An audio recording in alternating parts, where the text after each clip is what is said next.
हमार नहीं हो देखी कम करिया तुम कने काज के आ दुश्मन अनाज के केकरा बेटी मलाई भेले जे तोरा दे तोरा होई गेली आई जा बहनया बनाई मनबा तोहर बतिया होई गेली आई जा बहनया बनाई मनबा तोहर बतिया कई लगन में हो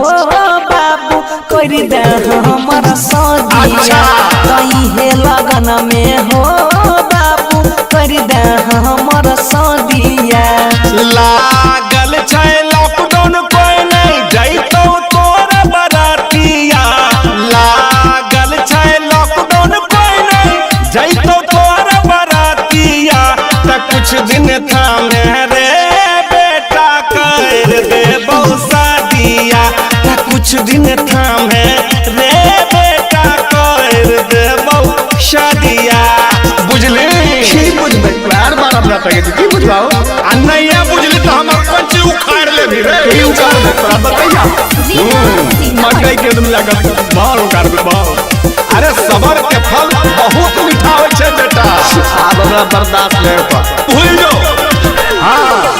किए नहीं बुझै छो बापू बेटा के धर्म हो अच्छा चलै छियै गाँव में हमरा लागै छै शरम हो हां तो लगबे करतो सब कोई नहीं करतो शादी पसंद तोरा ऐसन कोई कहि जो काम के बेरा में सूतल रहै छी कंबल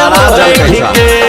भाग जइबा के करोला के गिर जइतई जपिया भाग जइबा के करोला के गिर जइतई जपिया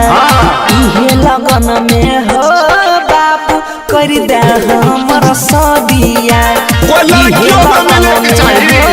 बाबू कर दे हमर क्या बुझे जो अरे सब बुझे छिए लेकिन तोरा के देतो लड़की अपन कोई एक्शन नहीं ले जो ढिंढोरा पीट ले कहां पीट ले ढिंढोरा लड़की दे छै ओकरा जे कमाई छै करे छै हमर शादी के गम कमेबे हमरा इतना कोई नहीं कमेबे की कमबे छै की हो पैसा कमबै छै जो जाके दिल्ली जाके कमा कौन चीज कमेबे रिक्शा जाके खींच छैला बिहारी से कही के मंगबा बर तुहारी अपन लिहती लक हमरा दी होया पछिया गारी शादी करैला किया करै छी इतना शोर रे कर देबो बेटा तोरा कनिया बेजोड़ रे हो गेलै शादी सोनुआ के ना तोहर बदिया हो गेलै शादी बनसी धर के हमरा फोड़ा बैठोल दिया इहे लगन में हो बाबू कर दे हमर सदिया तनी दाम धरे रे बेटा कर देबो शादिया बुझली ज्यादा छटर पटर नहीं कर कुछ नहीं है तो जब तक लॉकडाउन जय है मां कत्यानी रिकॉर्डिंग स्टूडियो।